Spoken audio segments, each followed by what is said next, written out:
as a group of UDR soldiers made their way to the cenotaph. But it missed them, and instead buried innocent people under rubble and hurled masonry towards the gathered crowd. Of the 11 people killed that day, 3 were married couples. One guy, Gordon Wilson, whose daughter Marie died in the blast and was himself wounded, went on to become a peace campaigner. Fair play to the bloke.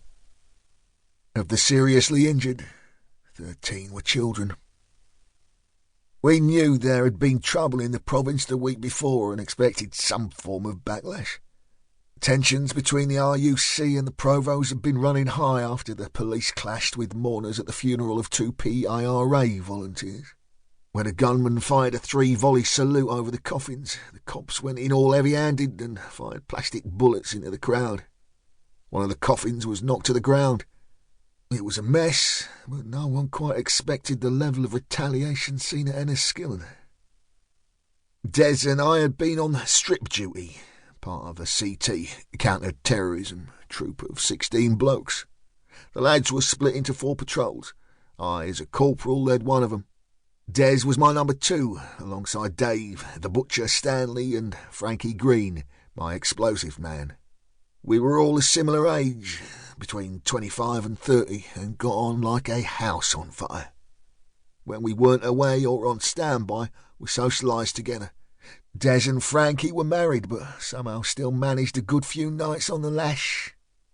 I knew Des's missus, Anne, didn't like me too much. I put that down to the fact that every time I brought him home, he was legless.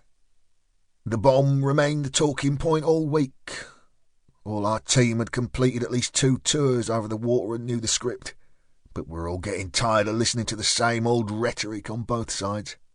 Something needed a change, and after the carnage of Enniskillen, thankfully it seemed that even the most fervent Sinn Féin supporters were calling for an end to the violence and were demanding a political settlement.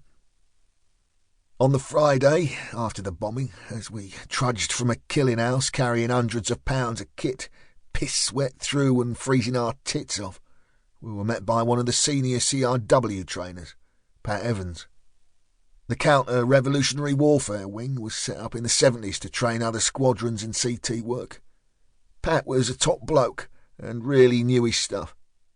He trained us in advanced pistol work, explosive entries, room clearing and the like. It seemed our patrol had been summoned to the head shed. "You lucky bastards," he said, lighting a fag. "You're off to get some fucking sunshine. Do anything to get out of the rain, some fuckers." He wandered off in a cloud of smoke, and I felt the telltale rumblings of excitement that only a mission could provide. We cleaned and stowed our kit, showered and changed out of our sodden clothes, and got a brew on. By the time we'd finished the first pot, we were joined by the OC in a fresh-faced suit.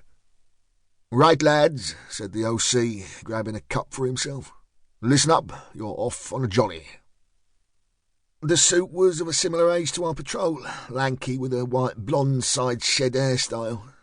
He didn't introduce himself. He simply perched his backside on the edge of the table we sat around, all casual as you like, and ploughed on in an accent right out of his Oxbridge upbringing. "The Enniskillen bomb was made up of 18 kilograms of Semtex, 40 pounds in old money," he began. "It was hidden in a sports bag and left against the gabled wall inside the town's reading rooms. It had a crude timer that was set to explode at 10:43 hours, just before the ceremony was to start. Who made the bomb and who planted it is not your concern. However, the Semtex it was constructed from was provided to the PIRA by the Libyans, by Gaddafi himself, and that is very much your baby." I pricked my ears up at that.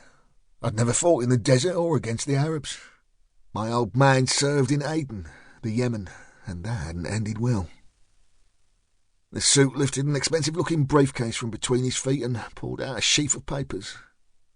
"Now we all know that our pal Muammar Gaddafi began to supply weapons to the Irish back in the early 70s. However, it appeared his interest in interfering in the Troubles had waned. That was until the Yanks killed his adopted daughter last year in a bombing raid. As those aircraft were launched from UK bases, old Muammar decided to teach us a lesson and start supplying the paddies again. Now then, a couple of months back, the French